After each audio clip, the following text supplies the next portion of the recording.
আল্লাহর হাবিব সাল্লাল্লাহু আলাইহি ওয়াসাল্লাম তিনি যখন দুঃখগ্রস্ত হলেন, হৃদয়টা যখন ভেঙে খান খান হয়ে গেল, দুনিয়াতে আসার আগেই বাবাকে হারালেন, এর কিছুদিন পরে তিনি তার মাকেও হারালেন, মা দুনিয়া থেকে চলে গেলেন। দায়িত্ব আসলো দাদার উপরে, দাদাও দুনিয়া থেকে চলে গেলেন, দায়িত্ব বোঝায় দিলেন চাচা আবু তালেবের হাতে। আবু তালেব বাহিরের দিকটা দেখাশোনা করতেন। আল্লাহর হাবিব সাল্লাল্লাহু আলাইহি ওয়াসাল্লাম যখনই কোনো পেরেশানগ্রস্ত হতেন, তো আবু তালেব বাহিরের বিষয়গুলো কেউ ঝামেলা করলে সেটার দেখাশোনা করতেন আবু তালেব। দিন শেষে বাড়িতে এসে শান্তির ঠিকানায় এসে সমস্ত রকমের অভয় বাণী শোনাইতেন খাদিজাতুল কুবরা রাদিয়াল্লাহু তাআলা আনহা।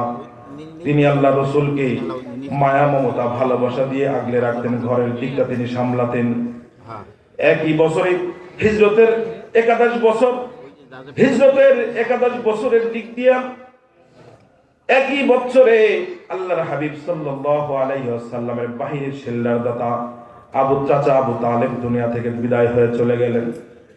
এরপরে ঘরের যিনি শিল্লার দাতা ছিলেন, ঘরে যিনি আল্লাহ রাসূলকে মানসিকভাবে শক্তি সাহস যোগাইতেন, আমাদের আম্মা জান খাদিজাতুল কুবরা, তিনিও দুনিয়া থেকে চলে গেলেন। ওই বছরকে বলা হয় আমুল হুজুন। আল্লাহর হাবিব সাল্লাল্লাহু আলাইহি ওয়াসাল্লাম তার হৃদয়টা ভেঙে খান খান হয়ে গেল, হৃদয় ভরাক্রান্ত হৃদয় নিয়া তায়েফবাসীতে চলে গেলেন। তায়েফবাসীতে গিয়া তায়েফ এলাকায় গিয়া দাওয়াতের কার্যক্রম চালাইলেন।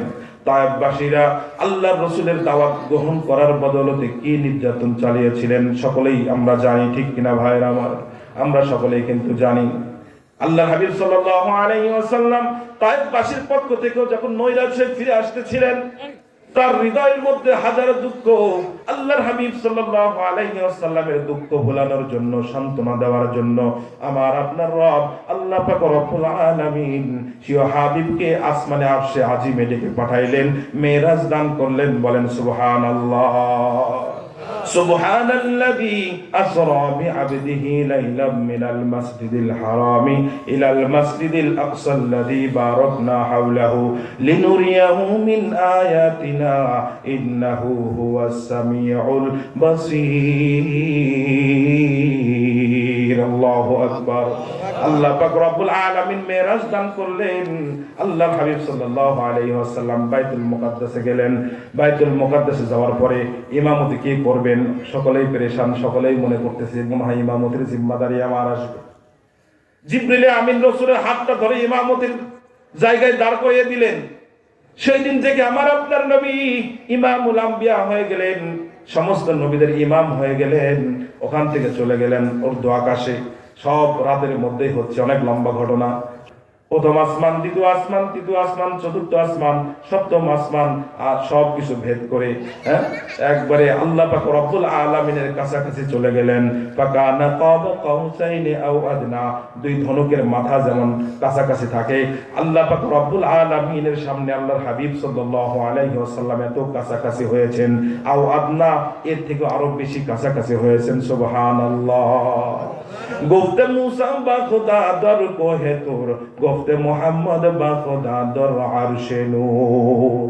মুসা আলাইহিস সালাতু ওয়াস সালাম আল্লাহর সাথে দেখা করতে চেয়েছিলেন, আল্লাহর সাথে কথা বলার সুযোগ তো আল্লাহ তাআলা দিয়েছিলেন।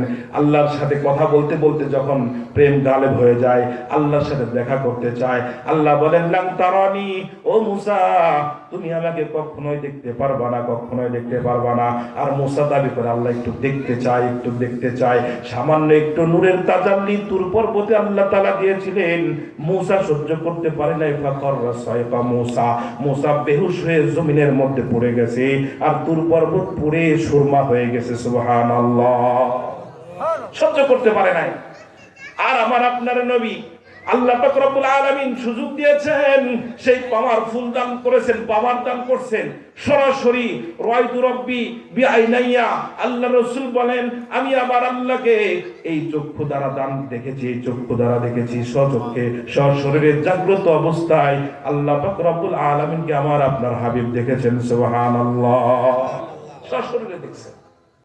অনেক কথাবার্তা, মেহমানের বাড়িতে গেলে কিছু নিয়ে যায় কি যায় না? আল্লাহর হাবিব সাল্লাল্লাহু আলাইহি ওয়াসাল্লামকে আল্লাহ বললেন, ও পয়গম্বর, আপনি আমার জন্য কি এনেছেন হাবিব? ও আমার হাবিব, আপনি আমার জন্য কি এনেছেন? আল্লাহ রাসূল বলেন, আত-তাহিয়াতু লিল্লাহ ওয়াস সালাওয়াত, এই তিনটা জিনিস আমি আপনার জন্য এনেছি। বলেন সুবহানাল্লাহ। আল্লাহ পাক রব্বুল আলামিন এবার তাকে তো অনেকগুলো হাদিয়া দিলেন। আল্লাহ পাক রব্বুল আলামিন, আপনারা দেখে থাকবেন, বন্ধু বান্ধব যখন কারোর বাসায় যায়, ফেরার সময় এলাকার থেকে এলাকার প্রিয় জিনিসগুলো দেয়া দেয়, দেয় কি দেয় না? ক্ষেতের শাক সবজি দিয়া গাঁটটি বেঁধে দেয়, দেয় কি দেয় না বলেন? সুন্দর ক্ষেতের লাউটা বন্ধুরে গিফট দিয়া দেয়, যায় বাসায় গিয়ে খায়।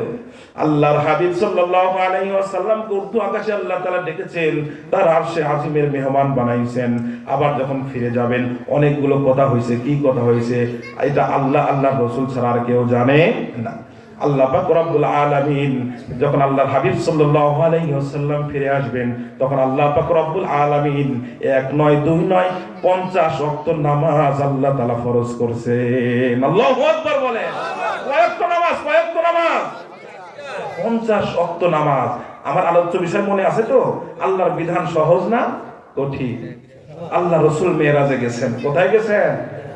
मेराज में गया हमारा नबी सबअ समावात, मेराज में गया हमारा नबी सबअ समावात, तो भी नहीं भूला हम गुनाहगार उम्मत, तो भी नहीं भूला हम गुनाहगार उम्मत।